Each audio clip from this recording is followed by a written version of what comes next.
We are live. It's the Football Yanks podcast. It is EPL week 26. You sure about Derek? I'm pretty sure it's 26. I think Derek titled this 25, but I verified it's 26. We're the Football Yanks. It's a soccer podcast by Americans for Americans. Oh, that's a good segue into what I wanted to start off. Three dumb Yanks commenting on the world's most popular sport. So, took a lot to get this together today. Luke's had one hell of a day. We haven't really heard about it. Sometimes how you doing, man? Drive into DC to get a license that takes 30 minutes to get, and then you're in traffic for an hour and 45 minutes. Guys, like a liquor license or a solicitor's license, in DC. Thought it was going to be a much longer thing, so I went later in the day and got fucked. Okay. Yeah. All right. That is, if you're not from the DC area, that is a death sentence. Not a death sentence, but it's like you'll want to be dead if you're driving from DC to Baltimore at that time, or even the other way. Just fucking forget it. I think it's the second worst traffic. The traffic around here is the second worst in the country behind LA. Last I looked. So it is like, it's terrible. And then you got stuck. There was like an accident, you said? Yeah, 95, just like south of Laurel.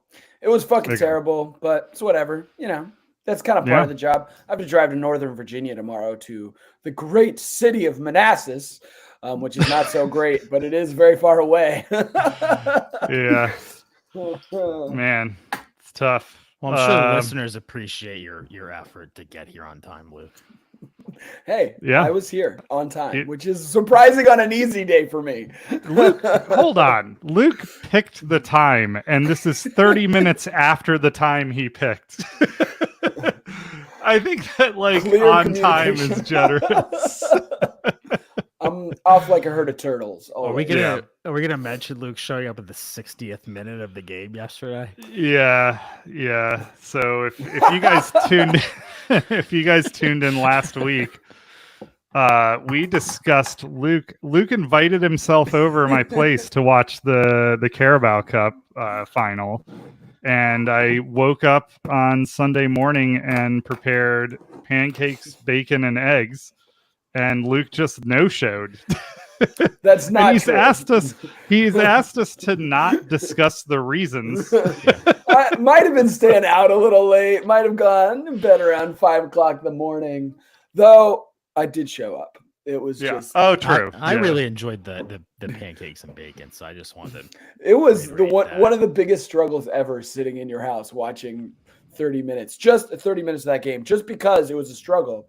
But in the smell of bacon that I couldn't eat for the whole time, it was worse than sitting in traffic coming from DC back to Baltimore.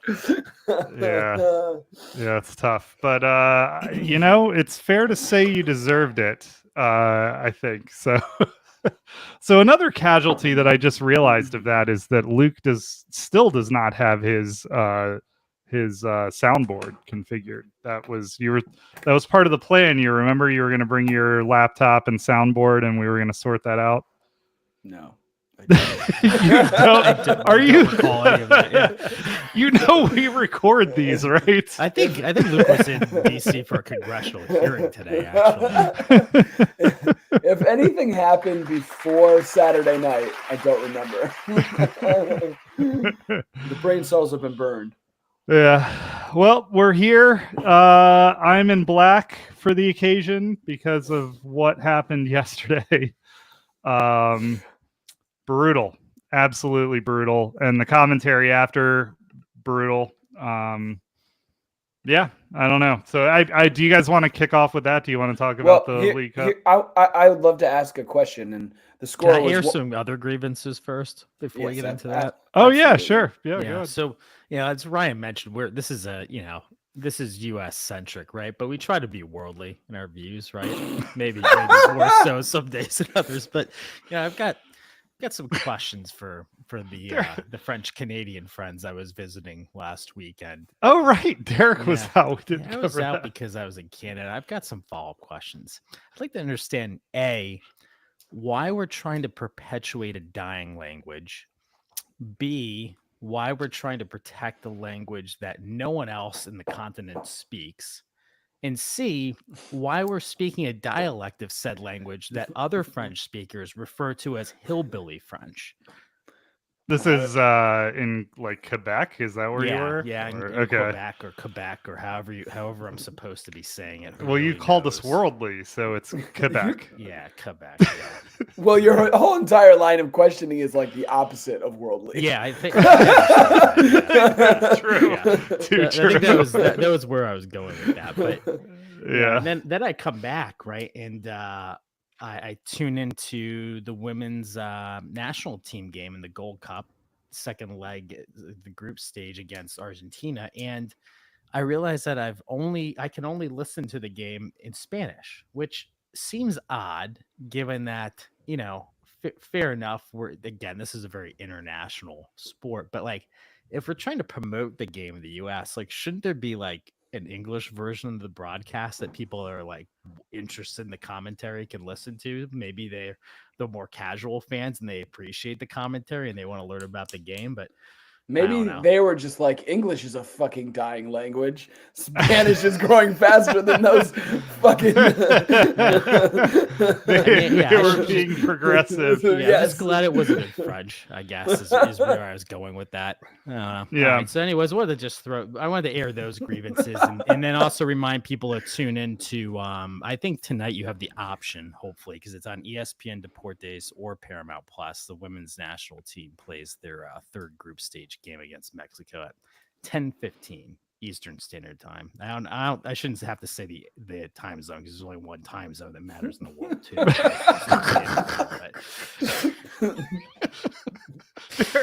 Derek, if your goal was to prove you're the least worldly person, I feel like you belong on a different kind of podcast.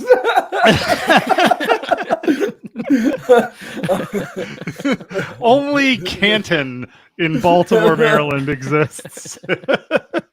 And Gunther & Co. is the only restaurant. Yeah. Yeah. Luke's just bitter because we don't visit Rye often enough. All right. Yeah.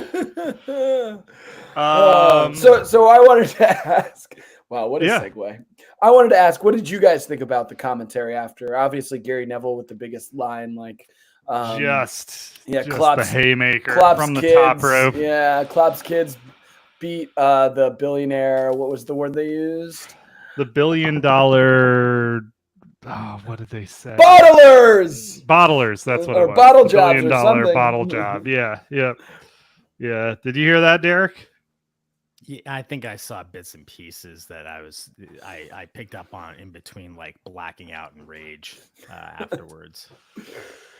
Yeah. So fair or not fair? What do you guys think? Jesus, Bowie. So what I found interesting, so all criticism is valid, first of all. Like that was, I don't know what happened. Like Chelsea had more of the cohort that has been starting for them this season available to them for that fixture, and came into extra time looking like they were really taking it to Liverpool, and something happened. I don't know. They just like the mentality wasn't there. I think in Poch's press conference, he said that there was no tactical change. They were not playing for penalties, but he thinks that like the players on the pitch just sort of mentally had, I guess like given into the idea of penalties. Like they thought that's where it was going, and so they let off the gas and they weren't playing with the same vigor that they were in the like initial 90 minutes of the match. All like Chelsea should have won. That said, the one issue I take with it is that the Chelsea squad's average age was still I think over 2 years younger than the squad that Liverpool had at the end of the game. So it is not an exact compare. Like, it's not exactly a fair comparison. Well, what that highlights is that Chelsea's recruitment has been kind of fundamentally flawed in a way. Yes. I feel like you look at a player like Van Dijk, and you're not going to go out and just buy a Van Dijk, right? It's not that easy. But the fact that the recruitment hasn't encompassed a player or two like that in the team shines a real bright light on the deficiencies in the experience, in the leadership of the team, maybe. But yeah, I don't think it was so glaring. I don't think there is a 20-year-old Van Dijk. Like, no, I'm saying you have to mix those 20 to 23-year-old with the 28 to 31-year-old players, and you think maybe Thiago Silva's in that category, but he hasn't been playing. There's no one really in that team is like 28 who has been playing in the Premier League for a long time, who's going to come in and lead the team. That's the problem. There are a lot of flawed assumptions with how Chelsea have gone about their post Bowley acquisition. It was the first window, it was like they came in and bought nothing but 30-year-olds, right? Like, they brought in Sterling, they brought in Koulibaly, Lukaku was pre them. I guess they brought in Cucurella that window, which was not he's still young. I think he's 24 or something like that. I can't think of who else, but anyway, they brought in Aubameyang. So that was a failure in another way, right? They brought in these sort of aging stars that were well past their prime, and didn't really fit the mold, didn't fit what we were trying to do. Oh, and then they fired the coach who selected all of them, right? Or the manager who selected all of them. Not great. Would that be Tuchel? Tuchel, yeah. Now, the word is, I love that Luke is just a pixelated mess still. That would have been a good avatar for him yesterday, actually. The digital Luke looks how he felt yesterday. Thanks for the reminder, guys. Everybody check out the GoFundMe in the episode notes. We're gonna get Luke some internet so he can stop stealing from his neighbors. I'm starting to think that they're stealing from me, to be honest with you. Yeah. So Tuchel, they had to get rid of, apparently, because of off the field issues. He was he was I don't know, there are all kinds of rumors, but basically there seems to have been some agreement that nobody's going to talk about it, but they had to let him go because of off the field issues. And also look at how things have gone at Bayern. Who knows if he's even that great, right? And then they brought in Potter for big money. Just kept acquiring 18 to 20-year-olds with no spot for them in the team. There were apparently people sitting on the ground in the hallways because there was nowhere for them in the locker room. And it's still a mess, right? I was listening to commentary today that it's you brought in Madueke and then you bring in Cole Palmer, and they play in the same position. They're both left-footed right wingers that like to cut in. And Palmer is a little bit better at passing, and Noni is a little bit better dribbler. And that's the only fundamental difference between the two. They're both 20 years old, right? So what do you do here? Because the idea is that Chelsea's idea, their plan, was that they would buy assets that would only appreciate. That's Bowley's plan, that they would buy young players that they'd then be able to sell for more than they bought them for. But that doesn't happen if none of them can get on the pitch and develop, right? So Well, it's not a game of Football Manager, right? We're not operating on spreadsheets. These guys even in actually go out Football and play. Manager, this would not work. What they've done will not work because the player won't develop if you're not playing them. Yeah, and I think it all made sense, right, from like a investment fund or whatever point of view. But again, in terms of results, you can't be a club of Chelsea stature and not go for every single cup, not be in it every single time, and not have players to back you up. You think of the great teams, the Frank Lampards, the John Terrys, the Ashley Coles. They had the experience, right? They were there. They had played in those finals. They brought that to the team, even when the team went a little younger. Not that happened a whole lot under Abramovich, but yeah, they're just a fundamental flaw in the squad. I hope Puch doesn't get fired. I think that his statements after the game were pretty atrocious, though. Even acknowledging that the players were playing for penalties is a kind of it's an acceptance of the state of being. Like it's just too bad. And all that being said, you shouldn't take away from Liverpool. You know, that performance by those young players was pretty phenomenal in the extra time. And Jurgen Klopp, that's the difference between a Jurgen Klopp at a top-level elite manager and a Mauricio Pochettino, someone, you know, I've love for, but really isn't that at that elite yet, if he will ever get there. So we hired Spurs manager and we became the Spurs. So you hate yourself now. Derek, do you have any thoughts? Yeah. I gave like a very long-winded response. Derek's also a Chelsea fan, so I don't know. Do you have any thoughts to add on top of that? I'm a different type of Chelsea fan at this juncture. I mean, honestly, I was feeling up going into that game. Like, I still feel good about the Premier League season, to be honest. Maybe I shouldn't. I don't know what's changed. I mean, I just look at everybody's faltering in front of us, except for maybe Tottenham we can't catch, but I don't know. They haven't been playing great. That's either. true. They didn't play, yeah. I don't know. Like I'm very there. I think it's wide open. I don't know if we can afford to play in Europe next year without selling half the team. But besides that, yeah, I don't know that.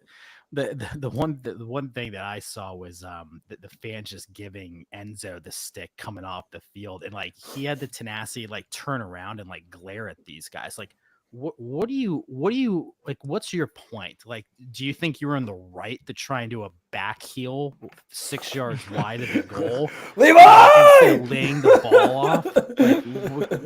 Like, in what way are you in the right to look at any fan, the opposing fan or our fans, in the eye and be like, oh no, that was my best effort right there. Like, okay, fine. Like, sure, it's muscle memory, is making a decision in real time, but like from a world-class footballer, that's shit. So, you know, again, like you can't feel good about much of anything we saw, even though there were chances. But at the end of the day, you lost a very meaningful game against, against a team that was lacking a number of starters, and we weren't. Yeah. Well, we are. Like we still have an injury crisis. Yeah, and like I complain about Nkunku not starting is because it's not at 100% health. So there's an element of it. I don't know. The time that Nkunku comes on, he should make a difference in that game. There's no reason that Nkunku coming on shouldn't be in the position to score multiple times. Like the Liverpool goalie had a fantastic game, but so many chances in that game for Chelsea. Yeah, that's the difference, right? Like a team like City and a team like Liverpool finish those chances right now. We don't. And you can talk about all the reasons why, but like, at the end of the day, that's what matters. So I'll give Nkunku missed all of this season up until sometime in December. He's never played in the PL. He's trying to come up to speed. He got injured again, which was apparently like he had like a hip injury, which is like a common when you're like returning from a knee injury like that. I guess that's some sort of like, I've never injured my knee to the point of needing surgery, but like, yeah, there's apparently some like this often happens where you aggravate your hip when you're returning from that. And so then he was injured again, and now he's trying to like come up to speed. He hasn't been playing with these players a whole lot, and like half the players he was playing with in preseason are now also injured. So like I don't I don't want to pick out Nkuku too much. Like I hear that, but I it's just emblematic of the whole performance. Really, like Mudryk. You pay that much for a player, you better fucking be sure that he can come on in a game and make a huge difference. What stood out, like he continues to underperform on offense, right, and doesn't seem connected with the team at times. But then like on that game-winning goal, like he's supposed to be the most athletic person on the field, supposedly, and he can't jump to head the ball. Yeah, his body position is all wrong. He's like square to the ball instead of his body being open to see a runner come across him that he can react to. It's like some basic 101 bullshit. But like you can't let the ball freely go over your head there if it's that close. You've got to go up and contest that ball. He didn't do that. He just got out jumped and like that. Granted, that's not his position, but like that's where you are. He's also half Van Dijk's size. But that's why the body probably is so literally important. half. If your if your body's open, you see him running at you and you step into him and jump. So you get Van Dijk going away from goal instead of just running right at you. And Colwill or whoever. It was hilarious that Van Dijk scored that goal after the goal being disallowed for Endo's block in the first half or second half. I can't remember exactly when it happened. It must have been the second half. I was there to watch it with you guys, I think, and I didn't make it. Yeah, so it would have been the second. Yeah. And Luke then was on one of his anti VAR rants the whole time. Just I hate when the call is correct. I hate when they celebrate and then the call is fucking brought back. But it was the right call. That's what VAR should be used for, to give a little bit of credit where due. But yeah, I think it's just the extra time. The performance wasn't really that bad from Chelsea, other than it being against a depleted squad. It was really that 2 extra time periods that you raise your eyebrow and you're like, what the fuck? Like you see blood when you see 19-year-olds coming on the pitch. Yeah. Like you should be ready to fuck their shit up. And they just weren't interested. And like I said, while we were watching it, like it's not even like the first choice 19-year-olds for like they had some injuries to their 21 squad, like and Ben Doak, Gravenbeck coming off after that fucking horrendous challenge. Like that was not a challenge. It was a yellow card for sure. No doubt. I had it on here to like talk about this. It was not a red card. VAR shouldn't go back and look at it. Fucking for sure a yellow card. Get out of here. Because the position of his cleats, in comparison to where he just stepped on his foot. But the way that his foot comes down on that ankle, that is a yellow card all day fucking long. What? It's not even a tackle. It is for sure a yellow card. Caicedo is smarter than that. He's not in control, which is really the definition there. He's coming in and out of. If he's stepping on someone at that angle with his cleats exposed, he is not in control.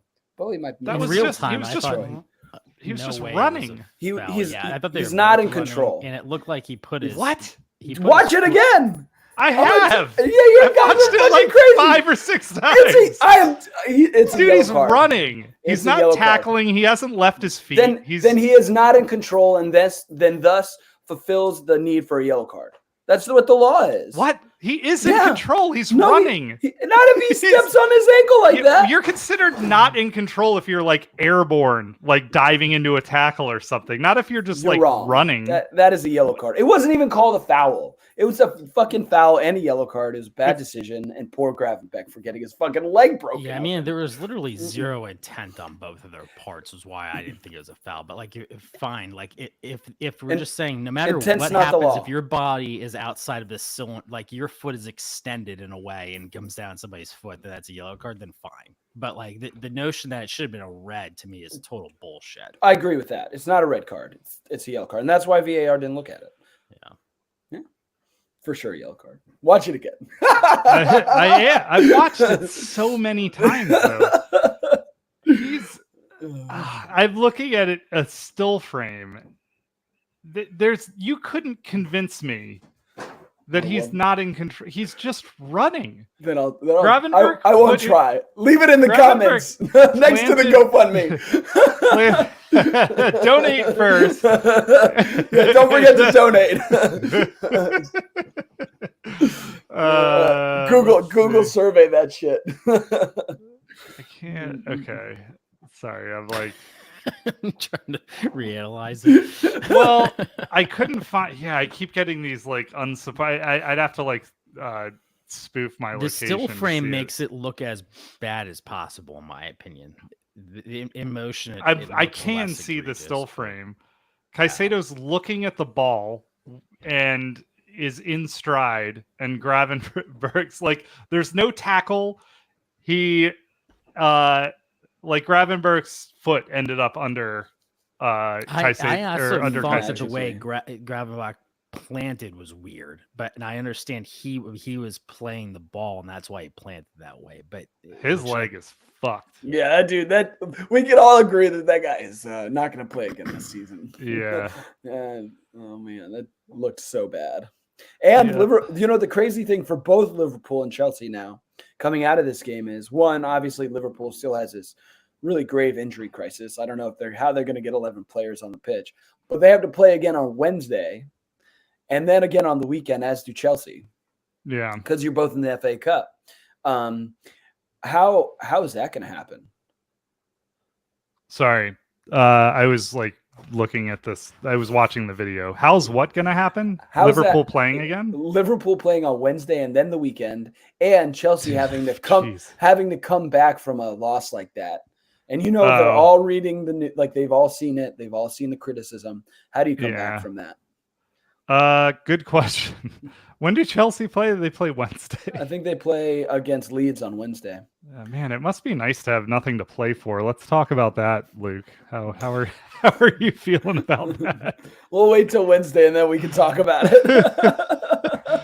Chelsea play. What do they play? Leeds. Don't misdirect your anger and sadness at me.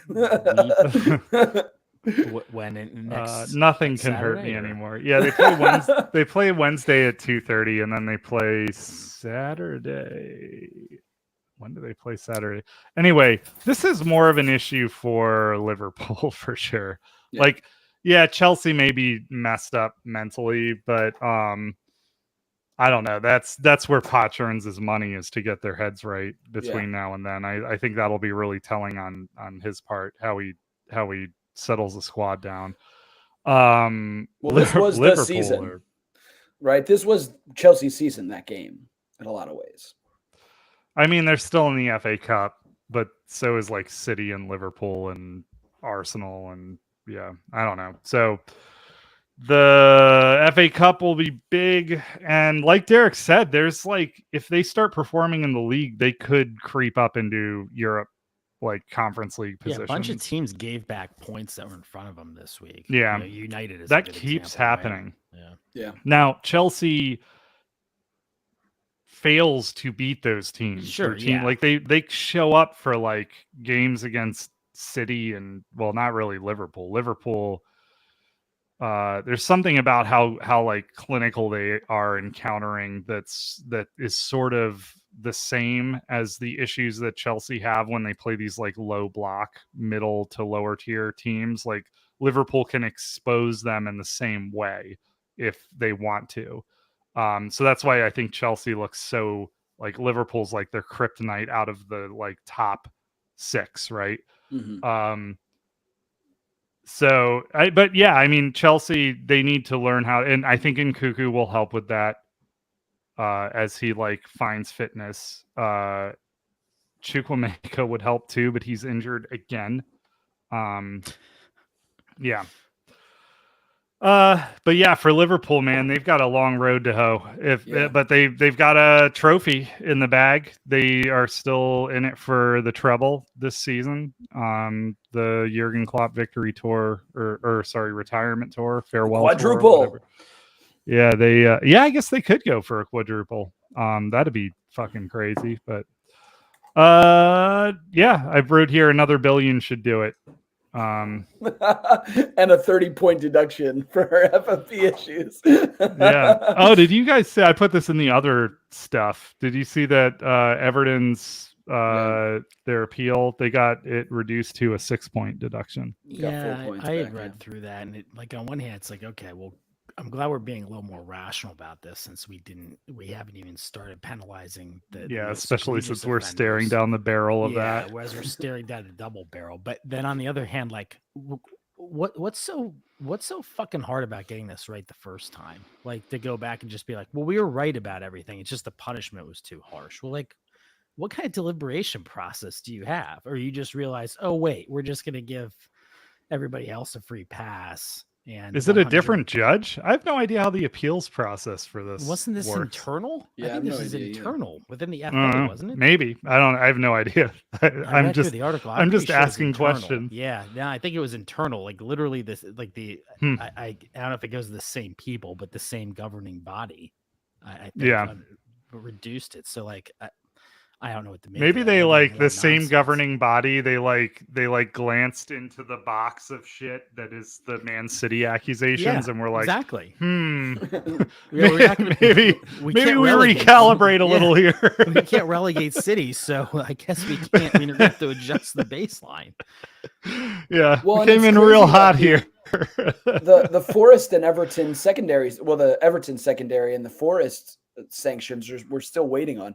I feel like they need to find a better time frame to release these points deductions. Like, why is this getting done in the middle of a season? Like, these businesses crazy. Have no planning ability. You know, it's so crazy. It's like at least Burnley can see like next year and be like, all right, we'll be in the championship. We can make organizational structural decisions. But like Everton could get another 10 points after being I don't know, low mid-table, not relegation. Like, I can understand it happening contingent on like when they become aware of knowledge, right? But like, what kind of investigating takes like 8 or 16 months? Like what new information have they been accumulating on on Forest and Everton over the past several months? Like that they can't bring it to fruition. Like I don't get it. Why not just like start or end the season? Like start the season with the points deductions. Yeah, if that know about it. Yeah, makes more sense. Like they should have with Everton been like starting next. I guess the issue is like, what if they get relegated this season? Like organically, and then how do you penalize them? I don't know. Well, we've spent half an hour on the FA Cup, so we should probably talk about some of the other things that happened. Man United just choked in the waning minutes. Not even Harry Maguire could save him this time. That's how bad it's gotten. Yeah. Højlund was a big miss in that game. That team is just like leadership. I didn't think he was going to be as big a miss as he looked to be. This piece of shit. Yeah. Yeah. I love Anthony sitting on the bench becoming just about as valuable as Mudryk is. Just like Højlund out. Start the teenager. Throw him out there. We don't want any we don't need that many that nonsense fucking Anthony today. Can't deal with his child. They brought him on eventually, right? Yeah. Yeah, but not to start him. Like it's crazy. Ten Hag's pick. 86th minute or something. I was paying attention because I wanted to see when they used him, and it was like real late. It was like, well, I guess I have to put him on the field now. Yeah, dude. Iwobi will not be denied. I've always liked Iwobi. Good player. I love Iwobi. Yeah, dude, he's built like a fucking shit tank too. Like, I didn't realize until this game. Yes, sir. And Traore comes on, makes a difference. Like, let's go Fulham. Yeah. I don't think Tim Ream's going to get back in the Fulham team for a little bit. That center back pairing with was it Cassie or like I can never remember. It was like Toby and is a left-footed center back who's playing on the left side this time, next to Anthony Robinson. Doesn't look like Tim Ream's going to get back in the team for some reason. I feel like he slowed down a little bit this year. Anthony Robinson looked fucking good again, dude. That guy should be picked up. Someone should buy him. Yeah, Anthony Robinson, pick him up for sure. Yeah. I think there's a universe where Chelsea part ways with Ben Chilwell this season, and I think you just made that narrative up in your head because you see Robinson playing for Chelsea. No. I really do think that there's I think they could. All roads lead to Chelsea. Chile is not. Well, I'm not saying Robinson should go to Chelsea. But he looks good, man. Yeah, I mean, in fairness to your point, Chilwell was hurt, and then he's been underperforming, and so just it's quite perpetually hurt. possible. And Poch couldn't figure out how to use. Like, he played him at left wing for a minute this season. Yeah, that like, was weird. I don't think that Chile. I really do think we could see Chilwell go. Yeah, got to raise next funds. season. Good way to raise funds, though. Yeah. I don't know if Robinson will come. But yeah, I saw it. So for a little while, I don't know why the fuck he would come here, but for a minute, Alphonso Davies was linked with Chelsea. He's running down his contract with Bayern. Oh, he's and going I to go saw to Real Madrid for sure. Yeah, he's going to Real. Yeah. He told Bayern today that he wants 20 million a season. Is the headline I saw. So like that's Real Madrid money. Yeah. Real Madrid is going to be fucking stacked, dude. Yeah. They're going to have 2 of the 3 best players on the planet. And then they're picking up Davies. They have a crazy midfield. Yeah, with that their exchange midfield rate, Davies is going to be sitting pretty when he goes back to Canada for anything. Yeah, hell yeah. Speaking the fucking French. He won't have to. He can do whatever he wants. Yeah, man. He's probably top 3 left back in the world. Like, I couldn't really think of that many players above him. Yeah, I mean, Chile would have been up there. Like Chile 2 years ago, the Champions League Chile would have been up there. But yeah, I think you're right. I can't really think of a left back, I feel like, at all, other than ones that I Estepinian is good. But still not at that level. Yeah, I don't think so. Yeah. I think you're right. Did you guys see, it's kind of on a Real Madrid tangent, did you see Modric's winning goal against Villarreal? Yes. Dude, crazy. Oh my God. Yeah. Fucking crazy. So good. Yeah, dude. I don't know what I would do. That was a fucking banger, though. I think if I could be one football in the world, it might be Luka Modric. Honestly. Yeah. It's one of Ballon d'Or, I can't talk Ballon d'Or. Thank you. Like, went to a World Cup final. Like, come on. Fucking such a finish. Anyway. Yeah. It came through the Spurs, got the stink off him, and is a serial winner now. Yeah. I think he might have actually won a League Cup at Spurs. I think he won a League Cup, but I can't remember exactly. He didn't play there in the 80s. It was like 2000. What are you talking about? Like, he's not that old. Luke might not be fully recovered. He didn't play for them in the 80s. It's such a good comment. So Man United 1, Fulham 2. Iwobi scoring in the waning minutes of that game to deny United any points from this fixture. United spent most of the match behind as well. And then Villa 4, Forest 2. This was an insane game, I thought. It just felt like very open. But dude, how good is Ollie Watkins and Douglas Luiz, man? Yeah, Douglas Leon Luiz Bailey too. The Leon Bailey dribble to assist the Ollie Watkins opening goal was so good. Crazy. I think he tunneled 2 players. He lost his man, megged one guy and then completed the pass. I forget who he was up against. It probably would have been not Marino. I don't know. Murillo? I don't know. He on the left rather. Yeah, it might have been. Yeah. Anyway, yeah, he that dribble to assist Ollie Watkins justifiably during his celebration basically just pointed to Leon Bailey for setting the whole thing up. But Ollie Watkins is in some form, man. So good. And Douglas, like you said, Douglas Luiz has brought it up a level this year. Ollie Watkins, I think, will be sold this summer, but that team is so good. Where do you think Watkins? Where does Watkins go? I think a top 6 seed. I would say Man United would be a good destination, except Højlund's there. Højlund's really rounding into form. I think it really depends how the Ivan Toney transfer goes. I think whatever big team doesn't get Ivan Toney, Ivan Toney goes to Premier League team, I think Ollie Watkins will go to the second one of asking. I would choose Ollie Watkins over Ivan Toney personally. That's just like a personal thing. Why? I think he's a little younger, has a little more pace. They are very similar players in a way. They both contribute to build up. But I just like Ollie Watkins a little bit more. He's had a little bit more size, but isn't necessarily as physical, which is weird. But I see those two players are going to determine the striker market in the Premier League next year. Yeah. Couldn't replace Nico Jackson though. No, nobody can. If they had left Nico on the pitch, I think Chelsea would have won that game. They subbed him too early. Guys are. I kept my mouth shut. What do you want from me? Oh man. And he takes a drink. No facial reaction either. Just deadpans this shit over and over again.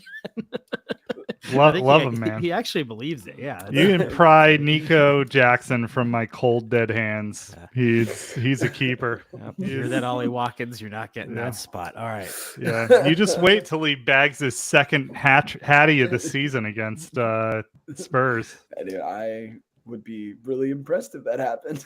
Yeah. I probably would quit the podcast. Guys, it's been fun. I don't need to really show up ever again. I'm just gonna show up to your house fucking wasted on Sunday mornings. If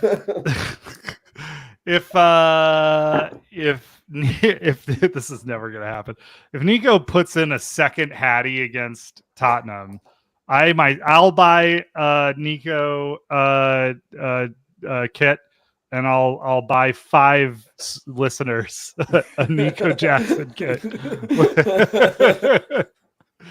So tune in. When is that? That'll be a makeup game sometime because Spurs didn't have to play this weekend, just on vacation.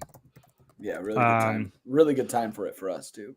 Yeah, Arsenal 4. Newcastle 1. Sorry, I cut you off, man. No, that's good.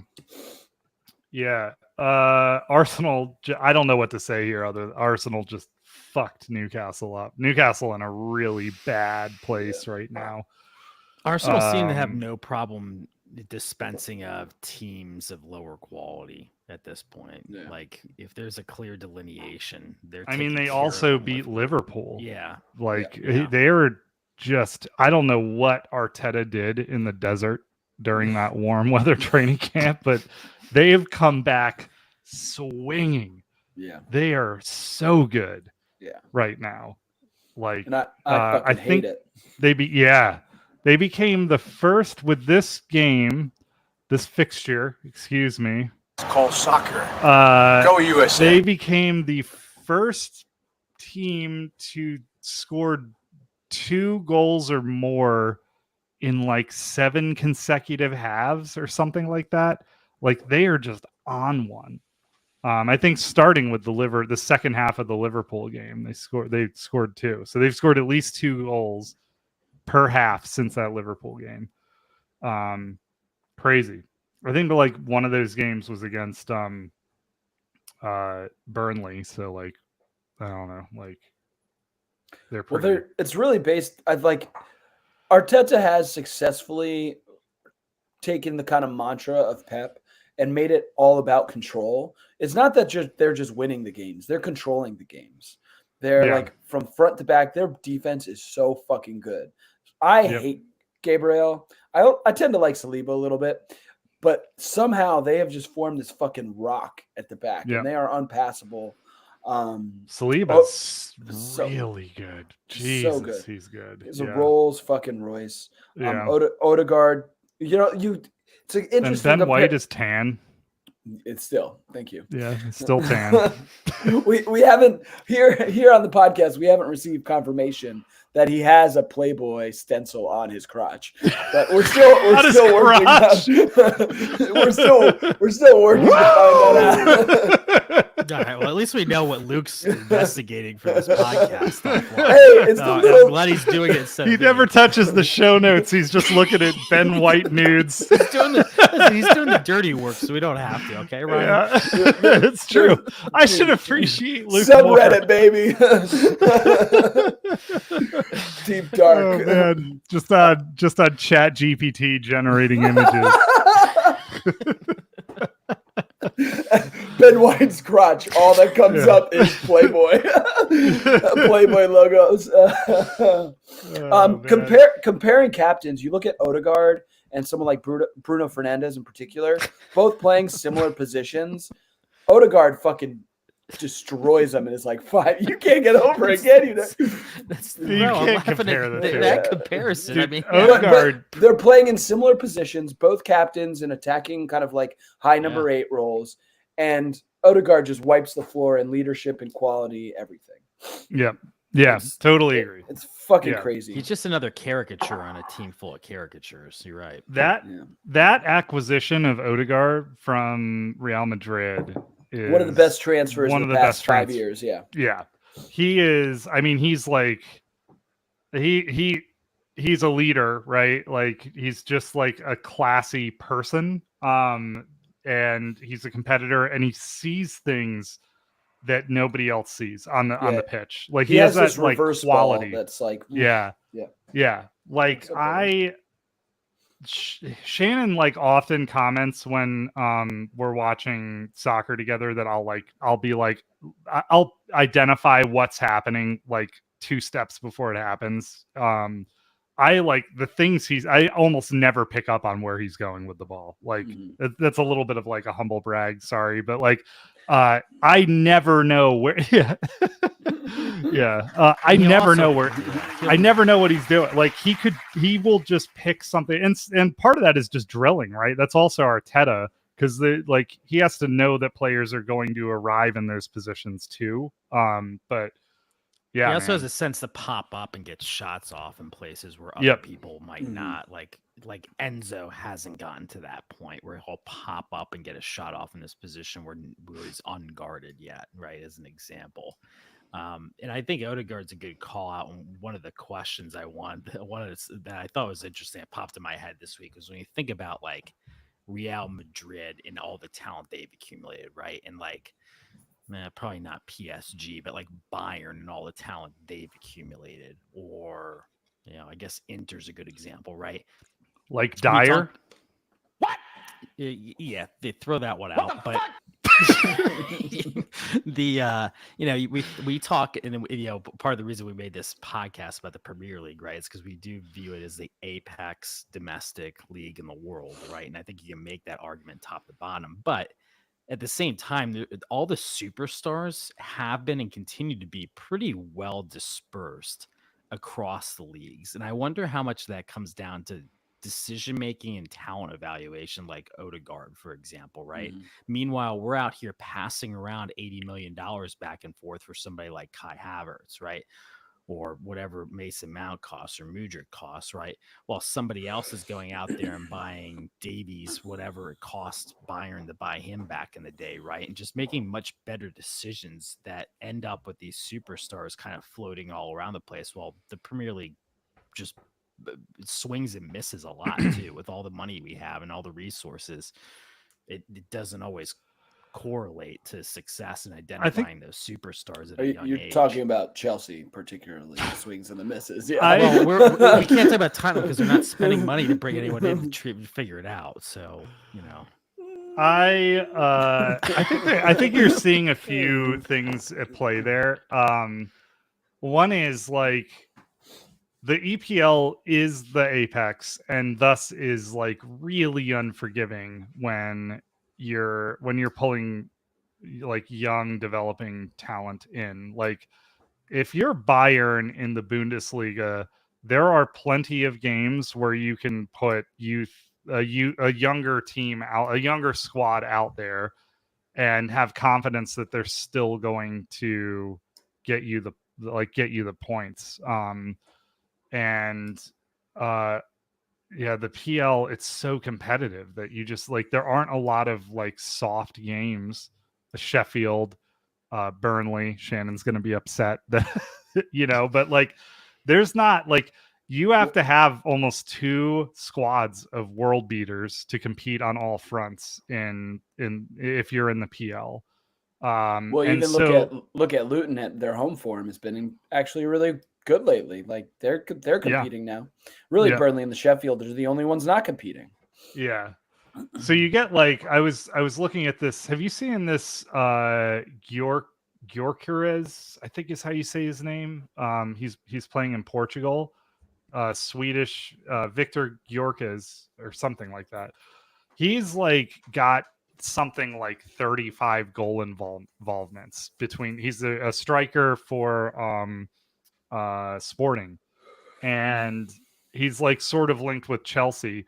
This was a dude who was at Burnley. Burnley acquired him for like £1 million or something. And sorry, did I say, I meant Brighton? He was at Brighton and he couldn't break into Brighton and was sent to like Coventry, I think. And has like, now he's like one of the best, like somebody's gonna pay his $100 million transfer fee this year. But like, that kind of shows what you're seeing in the PL, where like, it's so results driven and so competitive that there's nowhere for someone like this dude to develop. Like there's nowhere. So yeah, these other, like these softer leagues, like, so like, not throwing shade, I just really think that's a fact. There's more opportunity to identify a young player and develop them than in the PL as it stands. That's definitely true. And I do think that this has changed, like, in at least the point of view has changed. Liverpool being like kind of the moment or the team of the moment to portray this. But there has been more investment across Europe in academy teams, particularly in identifying quality in kind of non-traditional demographics. But you look at the best development team countries are probably France and Brazil. Definitely not England. There's just too much money going around for an 18-year-old to jump in every week. Yeah, it's tough.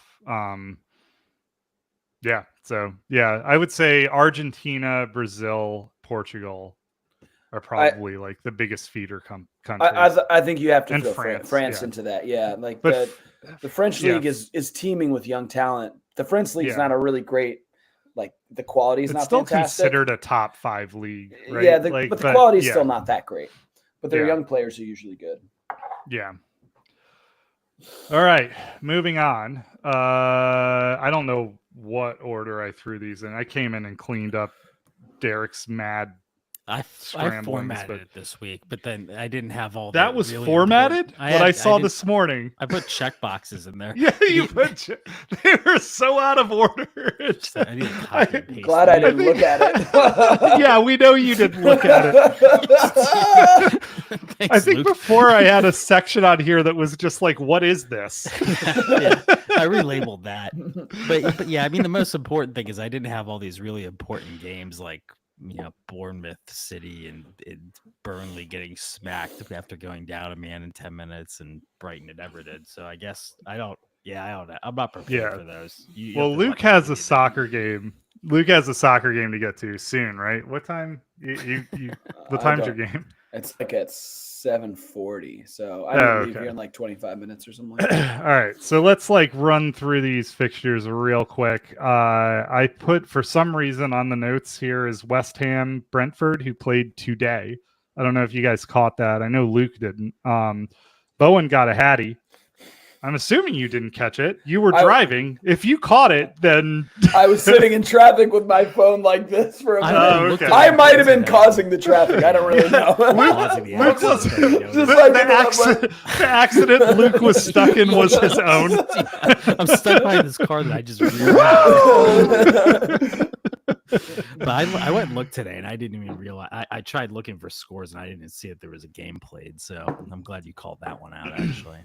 Yeah, so Bowen got a hattie, and it was like his finishing, man, Bowen's a baller. He's a good player. Yeah, and like West Ham was good for this win. It could have been worse, honestly.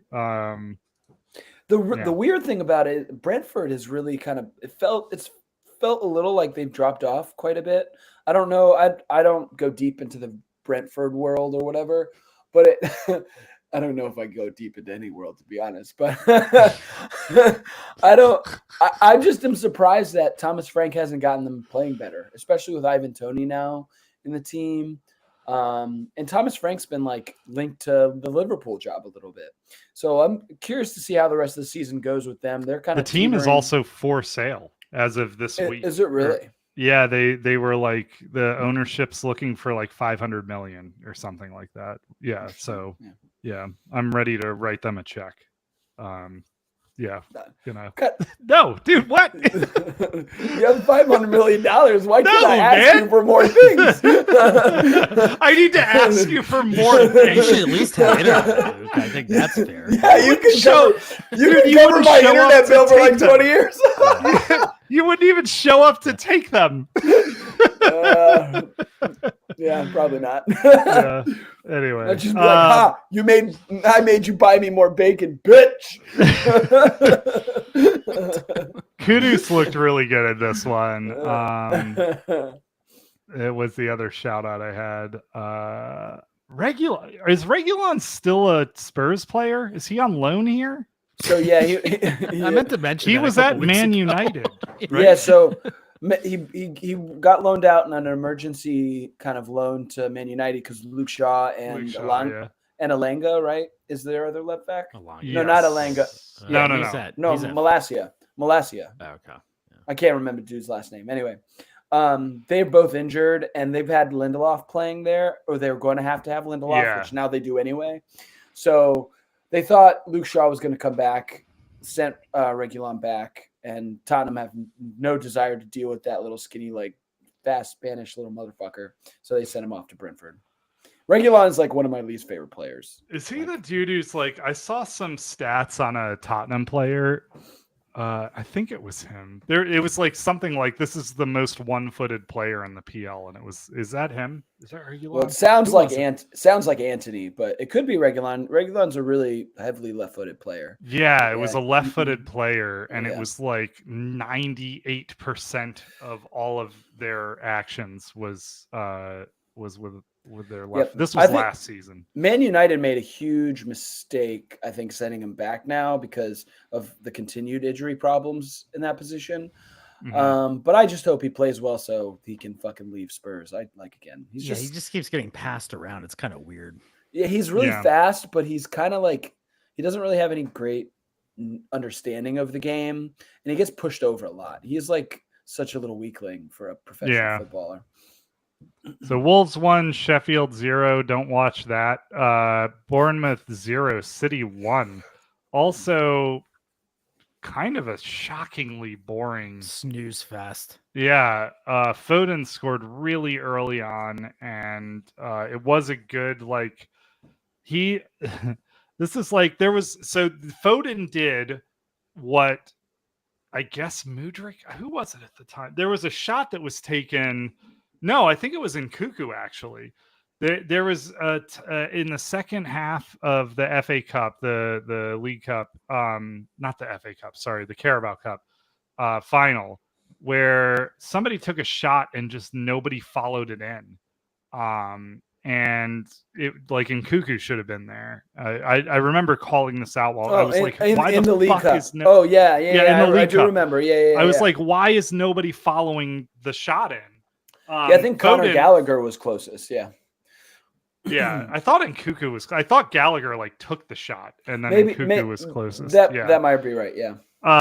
Either way, like it doesn't, or like Mudryk should have been. Like Mudryk is never in the right position. Like he's never in position of. He's the fastest player on the pitch. Was the closest because Mudryk was standing like 15 yards further from the play, where there was no possibility of him getting a pass. Or I meant to say this when we were like criticizing Enzo for his back heel attempt. Like, why is he even there? Like it's. I'm fine with it. Like. But there are other players who are just never in there. They're never who are gonna score. Like players who could be there who would score. Yeah, like Enzo is like he is the most prolific passer, a progressive passer in the EPL. He like having him right in the mouth of the goal is silly. But like nobody else, like I think he's probably doing it out of necessity.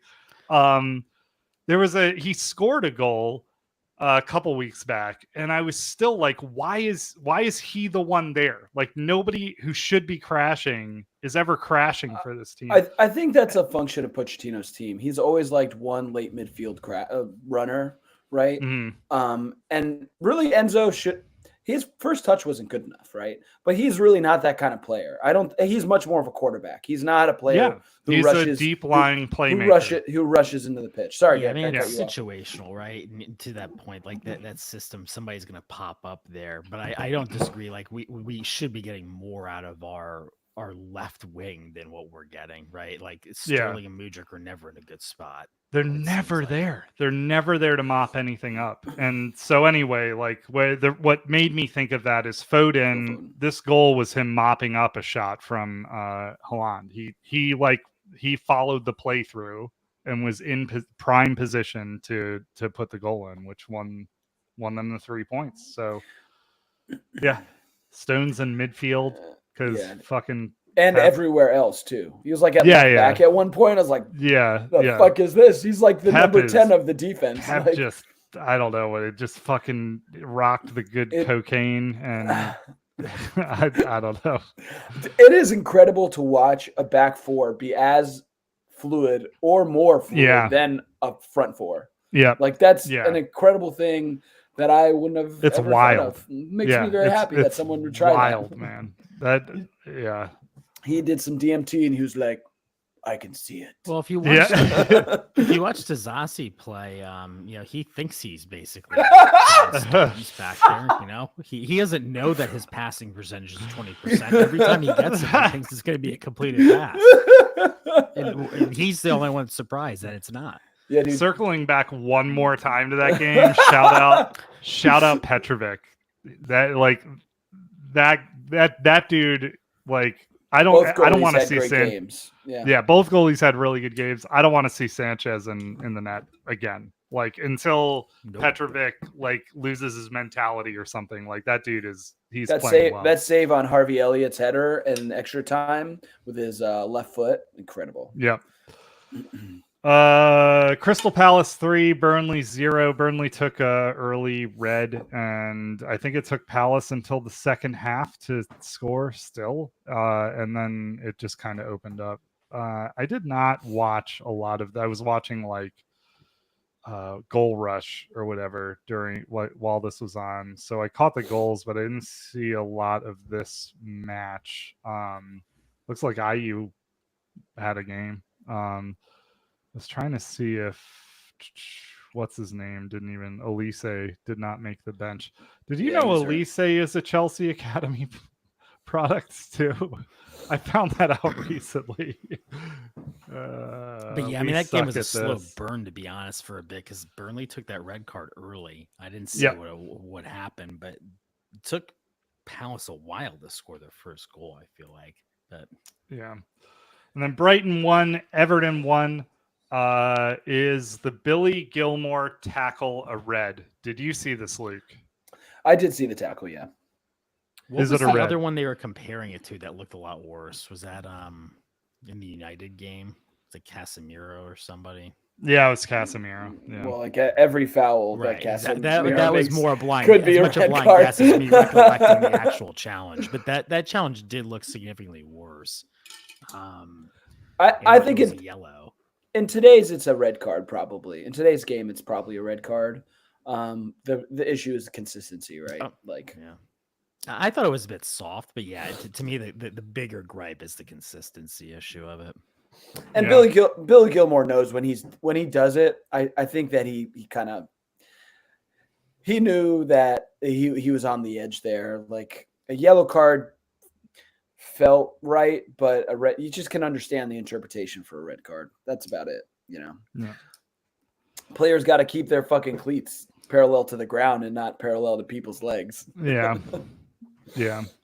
And yeah, I guess it felt like a harsh red to me, but I have seen it called like Gusto. I've seen it called on many players this it's season, really the so, consistency. It's like the fact that we can just have this conversation week in and week out is kind of blows my mind a little bit. Yeah, we'll automate them eventually, so that'll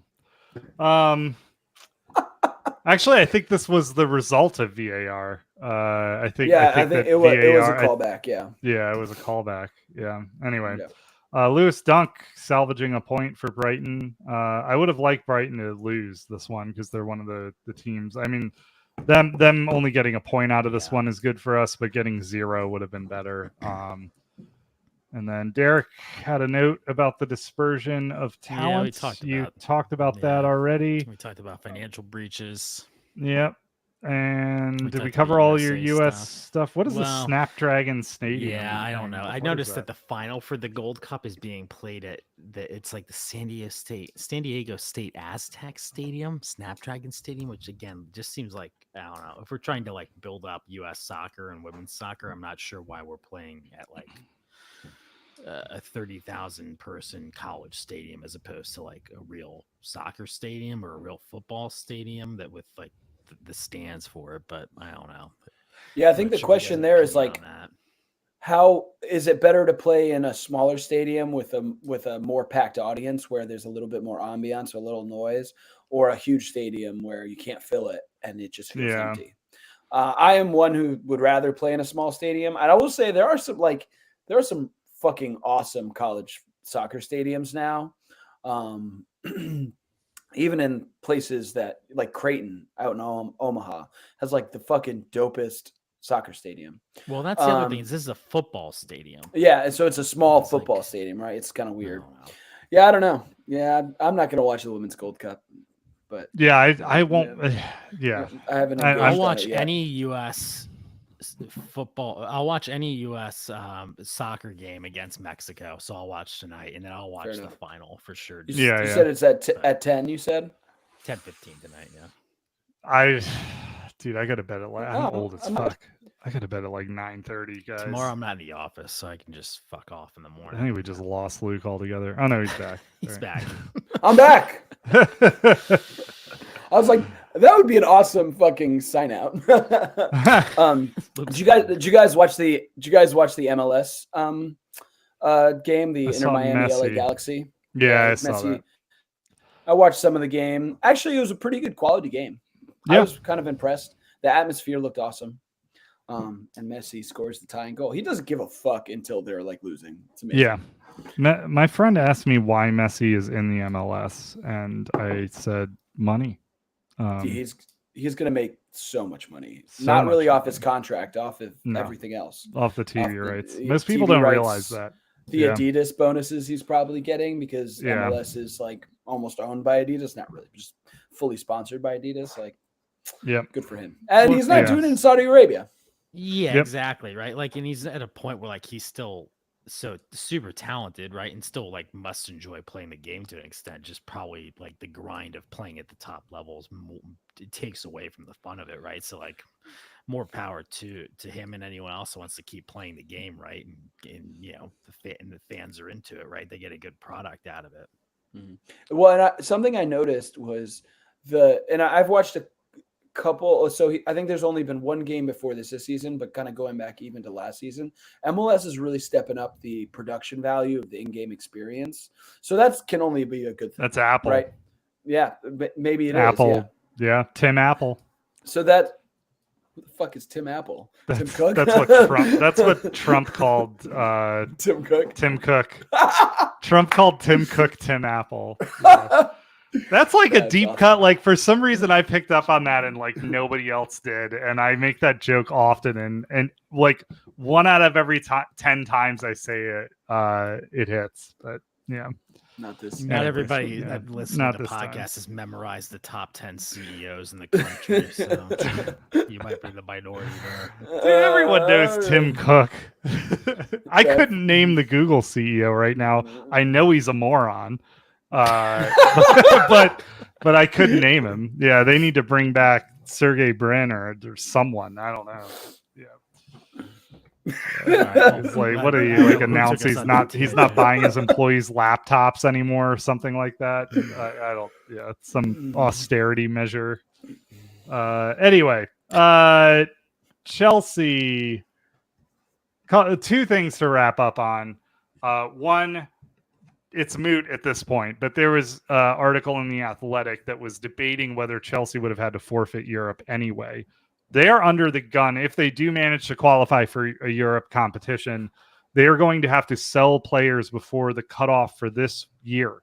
Was that June? That's June 1st? June 1st, I think. Yeah, I think it's June 1st. I think it's the beginning of June is when the season turns over. But they, if they do manage to qualify for Europe, they will then have to have like a fire sale, sort of. Like they've got Maatsen sorted out. They have Lewis Hall sorted out. That'll help. But I think there's like a 40 million euro delta there that they have to make up for to qualify financially to play in Europe because it's more strict than the PL's financial fair play standards. Well, so, essentially that means we can't sell because the window doesn't reopen until July, right? Because we're in a blackout period from now until the end of the season, right? I don't know. Some of my details could be wrong here. Like I don't the date could be different. Yeah, my date could be wrong. Yeah. I don't know when the transfer window opens or how all of that works. I think the financial fair play is June. So that's the Premier League. I think it's June 30th. No, I mean that sounds right. That's the cycle. But I don't know what the European one is. Yeah, right. Yeah. So it could be. Yeah, actually, I think that the PL's window opens like I'm using Football Manager as my reference here. The PL's window opens like a month before the Europe FFP, like the books close for that. So okay. I don't know what those dates are, but anyway, it could get interesting. Yeah, if Chelsea managed to, by hook or by crook to get into Europe, they're going to have to figure out a way to get the books right. Well, and getting into the Conference League, one, doesn't really add enough. Doesn't have the financials to make anything happen. Like you're not getting that much money from it. And two, well, they will. Sure, but go ahead.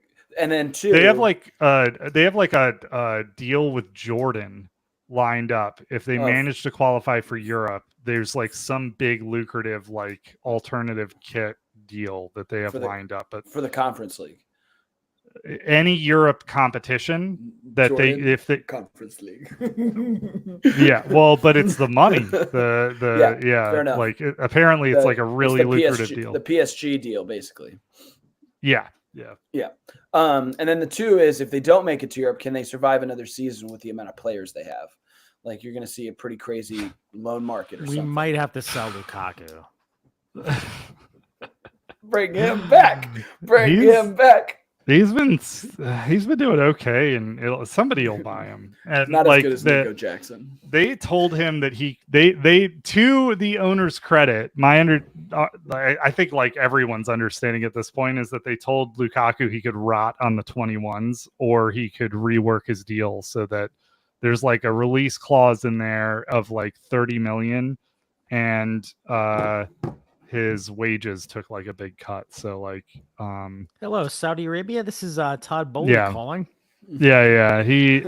I don't think Saudi's going to splash money. Saudi got their World Cup, man. I don't think they're going to be splashing money around the way they were. I think that was like sort of a 100%. One-time deal. Although I did see that they're lining up a deal to go after KDB. Luke looks like he's got to go. Last thing, shout out Leverkusen. Broke the undefeated record for the Bundesliga. Consecutive games without it. Yeah. Crazy. That's huge. Yeah, really fucking crazy that they were able to do that. All right, we are the Football Yanks. You guys got anything else? Got to get Luke to his game. We're the Football Yanks. We are talking about, we're going to discuss off stream doing these on Sunday. So we'll probably not be able to comment on one of the fixtures most weeks. because that'll happen on Monday. But Luke's schedule is not standard. How's this my fault? How's this It's all my not. fault? I mean, it's just yeah. Luke has to go to DC sometimes. Apologize for having out a of life, nowhere. Luke. That's what. Yeah. Okay. It's fine. Yeah, Mondays are kind of fucked up, and I don't like ending this right now and editing it anyway. So like we may do like a live stream on Sunday, and then I'll edit it and upload it on Monday, and that'll be our cadence going forward. But we're going to talk about that. Like and subscribe wherever you are listening to or watching this. And we have a Discord that me and Derek shout into the void. I'm not even there. Luke's not there. Luke's never going to be there. He's never going to look at the show notes. I think that's it. Maybe one day I'll get Luke set up with a soundboard so it's not just Chelsea stuff that's being reacted to. But yeah. All right, everyone. Thanks. Bye, everyone.